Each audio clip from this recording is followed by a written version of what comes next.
நமக்கே தெரியும்ல அது அப்படின்ற மாதிரி நம்ம யோசிச்சுக்குவோம். ஆனால் ஒரு சிலர் சுயமாக முடிவெடுக்காமல் இருக்கிறவங்களுக்கு வந்து நல்ல அட்வைஸ் எது கெட்ட அட்வைஸ் எதுன்னு பிரித்து பார்க்க தெரியாது. இது நமக்கு ஒத்து வருமா ஒத்து வராதே இப்படி சொல்கிறாங்களே அப்படின்ற மாதிரி. அதனால் அதுவும் ஒன்று இருக்குல்ல. மோஸ்ட்லி ஏதோ போகிறாம முடிச்சு பேசுகிறேன், ஏதோ நல்லா பேசுகிறான்ற வித்தியாசம் தெரிஞ்சால்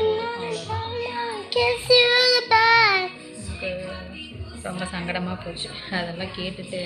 அது என்ன இருந்தாலும் அது ஒரு மாதிரி தோணும்ல மஞ்சு. என்னதான் இருந்தாலும் நான் அப்போல்லாம் ரொம்ப க்ளோஸாக இருந்தேன் அந்த ஃபேமிலியில். என்ன சொல்கிறது, அவங்க வீட்லேயும் பொண்ணுங்க இல்லைன்ட்டு நான் வாரம் ஒவ்வொரு வாரமும் ஊருக்கு போக முடியாதுல்ல, வர முடியாதுன்ட்டு நான் அங்கே போயிடுவேன், ஈரோட்டுக்கு போயிடுவேன். பசங்கள்லாம் தங்கச்சின்ட்டு நல்லா பேசிகிட்டு இருப்பாங்க. ஆனால் கடைசியில் இப்படி வந்து நின்றுருக்குறாங்க.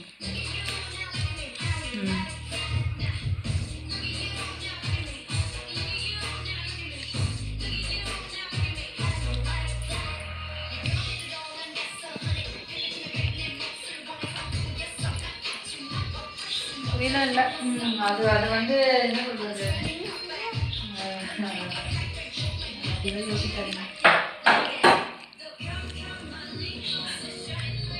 அவங்களாம் சரின்னு சொல்லுவாங்க.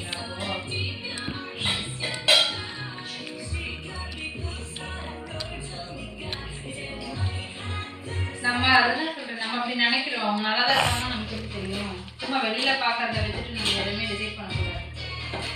நான் வந்து எப்படியோ நான் உள்ளேயும் அப்படிதான் இருக்கிறேன். எனக்கு ஒன்றும் வருத்தம் நான் போலியாக நான் நடிச்சுக்கிட்டு ஆனால் டியூஷன் கூட வந்துட்டாங்க இது பண்ணிட்டு நான் வாழலை. நான் சந்தோஷமாக இருக்கிறேன். நான் மறைச்சிக்கிட்டு நான் வந்து இந்த வாழ்க்கை நல்லா இல்லை, ஆனாலும் சொசைட்டிக்காக நான் வாழலை. அந்த ரீசன் எனக்கு தெரியல.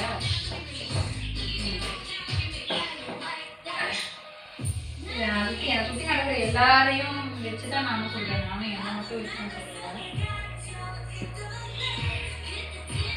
ஆனால் இப்படியெல்லாம் நடந்துருந்தாலும் நான் கனவுல நினச்சே பார்ப்பேன். நடந்துருச்சு நடந்துருச்சு. நான் அதான் எனக்கு உண்மையாகவே ரொம்ப ஒரு கேட்டுட்டு என்ன இந்த பசங்க இப்படி தான் இருக்காங்க, எப்படி போய் இப்படி மாமியார் வீட்டை உட்காந்துட்டு ரெண்டு எக்ஸ்ட்ரீமில் இருக்கிறாங்க. ஒன்றா ரொம்ப அம்மா பின்னாடி போய் பொண்டாட்டி இது பண்ணுற கேசஸ் இருக்கிறானுங்க, இல்லைன்னா இப்படி இருக்கிறானுங்க. ஆமாம், மிடில் இருக்கிறது ரொம்ப கம்மி.